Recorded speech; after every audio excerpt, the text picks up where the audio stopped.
महाराजा अकबर बीरबल की हाजिर जवाबी के बड़े कायल थे। उनकी इस बात से दरबार के अन्य मंत्री मन ही मन बहुत जलते थे। उनमें से एक मंत्री, जो महामंत्री का पद पाने का लोभी था, ने मन ही मन एक योजना बनाई। उसे मालूम था कि जब तक बीरबल दरबार में मुख्य सलाहकार के रूप में है, उसकी यह इच्छा कभी पूरी नहीं हो सकती।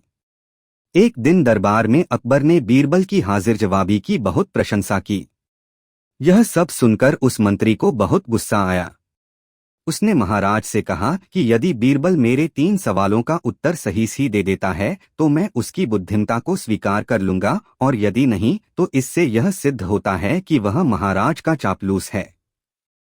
अकबर को मालूम था कि बीरबल उसके सवालों का जवाब जरूर दे देगा, इसलिए उन्होंने उस मंत्री की बात स्वीकार कर ली। उस मंत्री के 3 सवाल थे। पहला सवाल, आकाश में कितने तारे हैं? दूसरा सवाल, धरती का केंद्र कहाँ है? और तीसरा सवाल, सारे संसार में कितने स्त्री और कितने पुरुष हैं? अकबर ने फौरन बीरबल से इन सवालों के जवाब देने के लिए कहा और शर्त रखी कि यदि वह इनका उत्तर नहीं जानता है तो मुख्य सलाहकार का पद छोड़ने के लिए तैयार रहे। बीरबल ने कहा, तो सुनिए महाराज।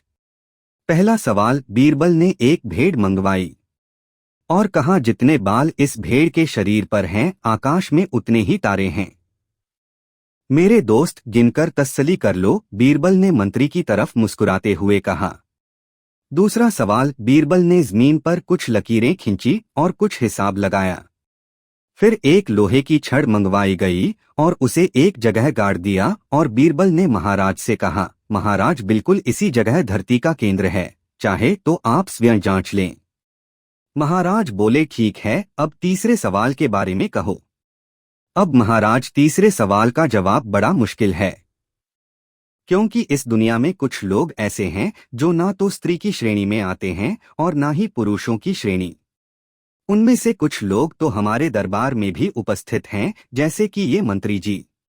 महाराज, यदि आप इनको मौत के घाट उतरवा दें तो मैं स्त्री पुरुष की सही सही संख्या बता सकता हूँ। अब मंत्री जी सवालों का जवाब छोड़कर थर-थर कांपने लगे और महाराज से बोले, महाराज, बस मुझे मेरे सवालों का जवाब मिल गया। मैं बीरबल की बुद्धिमानी को मान गया हूँ। महाराज हमेशा की तरह बीरबल की तरफ पीठ करके हंसने लगे और इसी बीच वह मंत्री दरबार से खिसक लिया।